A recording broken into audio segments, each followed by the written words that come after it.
Greater omentum peritoneum के glass fold होता है जो स्टमक के ग्रेटर कर्वेचर से निकलता है, उसके स्मॉल इंटेस्टाइन को कवर करता है। पेरिटोनियम की 4 लेयर्स होती हैं, ये चारों लेयर्स मिलकर आपके ग्रेटर ओमेंटम को कंट्रीब्यूट करती है। इसके अटैचमेंट कैसे होती हैं देखिए, स्टमक की सबसे पहले जो ग्रेटर कर्वेचर है ना, ये आपका स्टमक आ गया, ये स्टमक का लेसर कर्वेचर आ गया और ये स्टमक का ग्रेटर कर्वेचर आ गया। यहाँ से उसकी 2 लेयर्स निकली, एंटीरियर 2 लेयर्स जाएंगी, ये स्मॉल यहाँ पे इंटेस्टाइन्स आपकी पड़ी होंगी, small intestine, ascending colon, descending colon सारी पड़ी होंगी, उनको हैंग करेंगी, सारा कवर करेंगे और फिर वापस पोस्टीरियरली इंटीरियरली निकली, वापस आके स्टमक की बैक साइड पे जाके अटैच हो जाएंगी। ये इंटीरियर 2 लेयर्स हैं, इंटेस्टाइन को कवर किया और पीछे आके पोस्टीरियर 2 लेयर से अटैच हो गया। अब यही देखें, ये जो लेयर 1 निकल गई ये पीछे जाके लेयर 3 बन जाएगी, लेयर 4 बन जाएगी, और जो ये लेयर 2 निकल गई ये पीछे जाके लेयर 3 बन जाएगी। ये अगेन कॉपी में नजर नहीं आएगा, डायग्राम में या 3D व्यू में मजीद आपको ये क्लियर हो जाएगा। कंटेंट्स क्या होते हैं इनके दरमियान में, क्या कहते हैं, तो इंटेस्टाइन हाईली इंटेस्टाइन को कवर कर दिया, इसके अलावा राइट और लेफ्ट गैस्ट्रो एपिप्लॉइक वेसल्स को कवर करती है। फंक्शन में सबसे पहले ये स्टोर हाउस ऑफ फैट होता है, हमें काफ़ी सारा फैट स्टोर होता है। दूसरा पुलिसमैन ऑफ एब्डोमेन होता है, जो पेरिटोनियल कैविटी में अगर आपको कोई इन्फेक्शन हो गया तो वो उसको लिमिट करेगा, मैक्रोफेज हमारे प्रेजेंट हो जाएंगे और इन्फेक्शन को खत्म करेंगे, उसकी स्प्रेड को प्रिवेंट करेंगे और साइड ऑफ इन्फेक्शन में जाके सराउंडिंग एरियाज को भी, वही आपने जो इन्फ्लेमेशन का प्रोसेस पढ़ा था कि मैक्रोफेजेस आते हैं, इन्फेक्शन को खत्म करेंगे, उसकी स्प्रेड को लिमिट करेंगे, वो सारे फंक्शन ग्रेटर ओमेंटम कहते हैं। इसकी वजह से इसको पुलिसमैन ऑफ एब्डोमेन कहते हैं। अगला फोल्ड है लेसर ओमेंटम। ग्रेटर ओमेंटम जो ग्रेटर की वजह से आता है, लेसर की वजह स्टमक से आएगा तो उसको हम लेसर ओमेंटम कहते हैं। लेसर की वजह स्टमक से निकलेगा, आपके ड्यूडेनम के फर्स्ट 2 सेंटीमीटर कवर करके वापस आके लिवर से अटैच हो जाएगा और इसने डिफरेंट लिगामेंट्स बनाते थे, यानी इसको डिफरेंट पार्ट्स में डिवाइड किया गया। हिपैटो गैस्ट्रिक लिगामेंट होता है, हिपैटो यानी लिवर, गैस्ट्रिक यानी स्टमक, यानी portion of lesser omentum. Lesser omentum का वो पार्ट जो आपके स्टमक और लिवर को अटैच करता है उसको हम हिपैटो गैस्ट्रिक लिगामेंट कहते हैं। हिपैटो ड्यूडेनल लिगामेंट यानी लेसर ओमेंटम का वो पार्ट, हिपैटो यानी लिवर, ड्यूडेनम यानी जो ड्यूडेनम को अटैच करेगा उसको हम कहते हैं hepato duodenal ligament. Epiploic foramen, epiploic foramen lesser omentum के जो राइट फ्री मार्जिन होता है उसमें एक छोटी सी उसके पीछे ओपनिंग सी होती है, उसको हम एपिप्लोइक फोरामेन होता है, जिसके जो आपके ग्रेटर सैक और लेसर से कम्युनिकेट भी करते हैं आपस में। अटैचमेंट देखिए तो सुपीरियरली ऊपर की तरफ ये लिवर से अटैच होता है, इन्फीरियरली आपके लेसर की वजह स्टमक से अटैच होता है, बिकॉज लिवर स्टमक से ऊपर प्रेजेंट होता है, लिवर से निकलेगा स्टमक के लेसर की वजह से आके अटैच हो जाएगा। कंटेंट क्या होता है, पोर्टा हेपाटिस होता है। पोर्टा हेपाटिस लिवर का बहुत इंपॉर्टेंट स्ट्रक्चर है, इसमें हेपाटिक आर्टरी, पोर्टल वेन और बाइल डक्ट प्रेजेंट होती है। लिम्फ नोड्स और लिम्फेटिक्स होते हैं, हेपाटिक प्लेक्सेस होते हैं, ये सारे इसके राइट फ्री मार्जिन में होते हैं। जो आपके लिवर वाली साइड पे होता है वहाँ पे ये कंटेंट्स होते हैं, जो स्टमक वाली साइड पे होता है स्टमक के लेसर कीरेचे के साथ वहाँ पे हमारे पास गैस्ट्रिक वेजल्स प्रेजेंट होती है, गैस्ट्रिक नर्व प्रेजेंट होती है, gastric lymph nodes and lymphatics present होते हैं। नेक्स्ट इज मेसेंट्री, स्टमक को अटैच कर रहा था तो ग्रेटर ओमेंटम, लेसर ओमेंटम। अगर स्मॉल इंटेस्टाइन के लूप्स को, जेजनम और आइलम जो स्मॉल इंटेस्टाइन के पार्ट्स हैं उनको आपको सस्पेंड कर रहा है, उनको अटैच कर रहा है पोस्टीरियर एब्डोमिनल वॉल से। ये मोस्टली पोस्टीरियरली स्ट्रक्चर्स प्रेजेंट होते हैं, तो पोस्टीरियर एब्डोमिनल वॉल से इनको जो पेरिटोनियम की लेयर अटैच करती है उसको मेसेंट्री कहते हैं। इसका एक अटैच बॉर्डर होता है जिसको हम रूट ऑफ मेसेंट्री भी कहते हैं, 15 सेंटीमीटर लॉन्ग होती है, ये बिल्कुल डायरेक्टली नीचे जाएगी ड्यूडेनम जेजनम, जहाँ पे ड्यूडेनम जेजनम से मिल रही है उस फीचर से निकलेगी और आपके L2 की लेफ्ट साइड तक जाते हुए सारा आपके अटैचमेंट देगी। और इसने कौन कौन से स्ट्रक्चर्स को कवर करना होता है, इसने third part of duodenum, abdominal aorta, inferior vena cava, right ureter और राइट वास्ट मेजर को कवर करते हैं। अगला और इसका फ्री और इंटेस्टाइनल बॉर्डर होता है जो 6 मीटर लॉन्ग होता है और गट को अटैच करता है। उसके बाद इसकी ब्रेथ होती है 20 सेंटीमीटर ब्रेथ होती है, इसके बाद दरमियान में मोटा होता है और दोनों साइड में इसकी ब्रेथ कम होती जाती है। कंटेंट्स क्या होते हैं इसके अंदर, जेजनल और ईलियर ब्रांचेस होती है, सुपीरियर मेसेंटेरिक आर्टरी। ये सारी जो आर्टरीज वेज आ रही हैं आगे हम जब एक एक विजरा पढ़ोगे ना तो उसकी डिटेल में पढ़ोगे कि सुपीरियर मेसेंटेरिक आर्टरी किसको उसको सप्लाई करती है, कौन सी ब्रांचेस होती है, मतलब तो वो सारी वहाँ पर डिटेल आ जाएगी। इसी के साथ की वेन्स आ जाएगी, इनका नर्व प्लेक्सेस आ जाएगा, लिम्फेटिक्स आ जाएगी, लेक्टियल आ जाएगा, बिकॉज यहाँ पे ईलियल है, आइलियम होता है, आइलियम में लेक्टियल होती है हमारे पास, 100 to 200 लिम्फ नोड्स होते हैं और connective tissue with fat present होते हैं। एपिप्लॉइक फोरामेन बहुत इंपॉर्टेंट क्वेश्चन है, इसका दूसरा नाम मोमेंटम फोरामेन या फोरामेन ऑफ विंसलो के होते हैं। लेसर मोमेंटम ने पढ़ा था, उसकी में देखा था इसके राइट फ्री मार्जिन के बिहाइंड हमारे पास एक ओपनिंग सी प्रेजेंट होती है जिसको एपिप्लॉइक फोरामेन होता है और ये 12 थोरेसिक वर्टिब्रे के लेवल पर अटैच होता है। अटैचमेंट देखिए तो इंटीरियरली आपका होता है, इसके right free margin of lesser momentum होता है जिसमें पोर्टल वेन, हेपेटिक आर्टरी और बाइल डक्ट होता है। पोस्टीरियरली इसमें इंफीरियर वेना कैवा आ जाएगा, राइट सुप्रारीनल ग्लैंड होती है, 12 वर्टेब्रे आता है। सुपीरियरली ऊपर की तरफ कोऑर्डिनेट प्रोसेस ऑफ लिवर होता है, inferiorly first part of duodenum और हेपेटिक आर्टरी प्रेजेंट होती है। एपिप्लॉइक फोरामेन एक ओपनिंग होती है बेसिकली जो ग्रेटर ओमेंटम जिसके तो ग्रेटर सैक और लेसर सैक आपस में कम्युनिकेट करते हैं।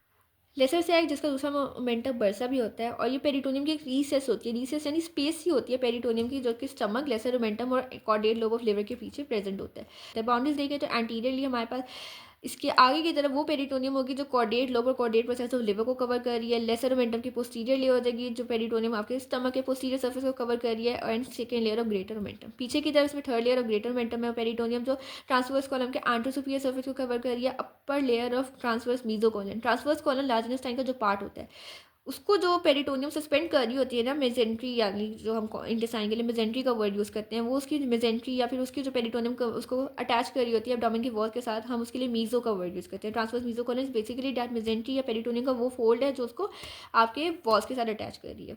और उसके अलावा peritoneum coming anterior surface the body of pancreas, left suprarenal, left kidney, splenic vessels and diaphragm, ये सबके पीछे पोस्टीरियरली ये सारी चीज़ें प्रेजेंट होती हैं। Next topic is special reasons of peritoneal cavity. Peritoneal cavity को ट्रांसवर्स कॉलन और मीजो कॉलन डिवाइड करते हैं सुप्राकॉलिक कंपार्टमेंट में, और कॉरेस्पॉन्डिंगली मेजेंट्री उसको डिवाइड करती है एक इंफ्राकॉलिक कंपार्टमेंट में। सुप्राकॉलिक कंपार्टमेंट का सेकंड नेम होता है सबफेरेनिक स्पेसेस। ये बस एक जर्नल सा, इसमें कोई एसक्यू पॉइंट ऑफ व्यू से इतना इंपॉर्टेंट क्वेश्चन प्रेजेंट नहीं है, जस्ट सी है। सुपरकॉलिक कंपार्टमेंट को दो मजीद हमने रीजन्स में डिवाइड कर दिया, एक इंट्रा पेरिटोनियल स्पेस होती है और एक extra peritoneal space. Extra peritoneal space में भी आगे right extra peritoneal space, left extra peritoneal space और मिडलाइन एक्स्ट्रा पेरिटोनियल स्पेस होता है।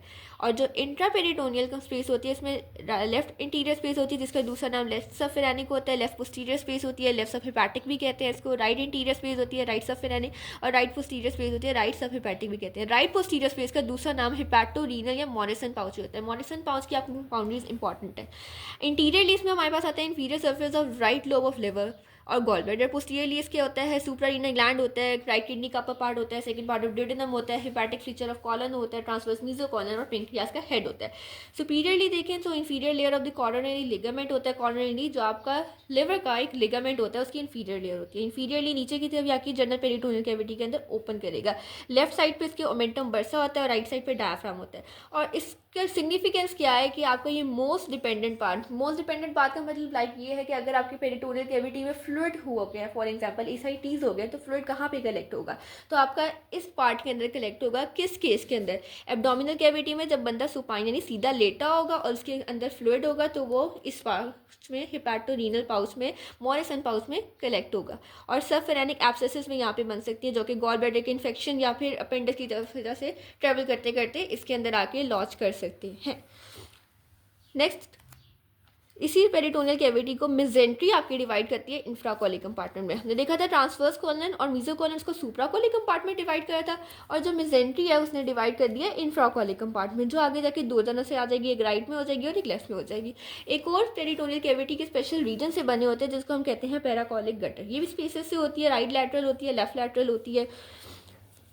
एक लास्ट इंपॉर्टेंट होता है जो कि पेल्विस में प्रेजेंट होता है मोस्टली आपका, और फीमेल में बहुत सिग्निफिकेंस होता है, जिसको हम कहते हैं रेट्रो यूट्राइन पाउच और पाउच ऑफ डोगलास। ये आपके रेक्टम पोस्टीरियरली और यूट्राइन यानी यूट्रस इंटीरियरली के दरमियान एक स्पेस की प्रेजेंट होती है जिसको पाउच ऑफ डोगलास भी कहते हैं। और ये भी मोस्ट डिपेंडेंट पार्ट फीमेल में होती है। मोस्ट डिपेंडेंट पार्ट होती है आपकी पेरिटोनियल कैविटी का कब? जब पर्सन सीधा खड़ा हुआ है, अपराइट पोजीशन में है, तो अगर आपका फ्लूइड है तो वहाँ पे जाएगा। और पेल्विक कैविटी का मोस्ट डिपेंडेंट पार्ट है अगर पेशेंट सीधा लेटा हुआ है। बाउंड्रीज आगे इंटीरियरली इसके यूट्रस और वेजाइना, पोस्टीरियरली रेक्टम और inferiorly rectovaginal fold of peritoneum. Last topic आपकी पेरिटोनियम वाले चैप्टर का है पेरिटोनियल फोसा या फिर रिसेसिस। रिसेसिस भी काइंड ऑफ पेरिटोनियल कैविटी के फोर्स की वजह से स्पेसेस से बनती है, जो पॉकेट से बनती है, जिसको हम कहते हैं peritoneal recesses. Small pocket of peritoneal cavity close by small inconstant folds of peritoneum. Classify करें तो इसमें लेसर सैक होता है जिसकी डिटेल हम पहले पढ़ चुके हैं। ड्यूडेनल फोसा होते हैं जो ड्यूडेनम के इर्द गिर्द लाइक करते हैं। ये 6 तरह के होते हैं। सबसे पहले हमारे पास है सुपीरियर ड्यूडेनल फोसा, जो कि ये आपकी ड्यूडेनम जा रही है। ड्यूडेनम का first part, second part, third part and fourth part, duodenum के 4 पार्ट्स होते हैं और ये उसके इर्द गिर्द फोसा से स्पेसेस से प्रेजेंट है। ये पहला है सुप्रा ड्यूडेनल। 50% सब्जेक्ट्स में प्रेजेंट होता है। L2 वर्टेब्रे के लेवल पे होता है, 2 सेंटीमीटर डीप। और ऑरिफिस यानी जिसकी ओपनिंग है, ये इसकी हमारे पास ओपनिंग सी आ गई, इसका ओपनिंग का मुंह डाउनवर्ड नीचे की तरफ है। नेक्स्ट हमारे पास है इंफीरियर ड्यूडेनल फोसा। ये इंफीरियर ड्यूडेनल फोसा आ जाएगा। ये 75% सब्जेक्ट्स में होता है। L3 वर्टेब्रे के लेवल पे सिचुएटेड होता है, 3 सेंटीमीटर डीप होता है। इसका जो ऑरिफिस, इसकी जो ओपनिंग होती है वो ऊपर की तरफ होती है। थर्ड पे आ जाएगा पैराड्यूडेनल फोसा, जो कि 20% में होता है। इसका ऑरिफिस राइट की तरफ होता है। इंफीरियर मेजेंट्रिक वेन इसके फ्री मार्जिन के अंदर राइट करती है। ये इंफीरियर मेजेंट्रिक वेन जा रही है।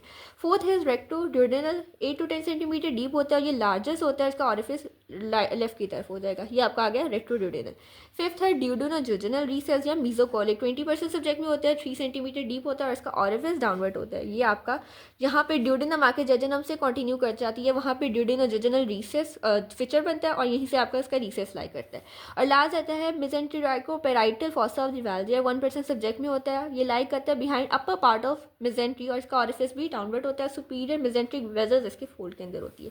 और ये हमारे पास आ जाएगा मेजेंट्रिको पेराइटल फॉसा ऑफ वैल्जिया। ये थे ड्यूडेनल फॉसा। अगले हमारे पास होते हैं सीकल फॉसा, जो सीकम के साथ राइट करते हैं। 3 तरह के होते हैं, सुपीरियर इलोसीकल रिसेस, इंफीरियर इलोसीकल और रेट्रोसीकल रिसेस। ये आपका सीकम जा रहा है, असेंडिंग कॉलन, आगे जाके सीकम बना गया, सीकम से ये अपेंडिक्स निकल रहा है और ये फॉसा है। सबसे पहले ये हमारे पास आ रहा है सुपीरियर इलोसीकल, दिस इज इंफीरियर इलोसीकल, और इसके पीछे की तरफ होता है रेट्रोसीकल। इसका भी ओरिफिस डाउनवर्ड है, इसका भी ओरिफिस डाउनवर्ड है और इसका भी ओरिफिस डाउनवर्ड है। इन तीनों का orifice downward into the left side पे लाई करता है। ये दोनों फ्रंट पे हैं और ये आपके अपेंडिक्स के पीछे होता है जो रेट्रोसीकल रिसेस होता है।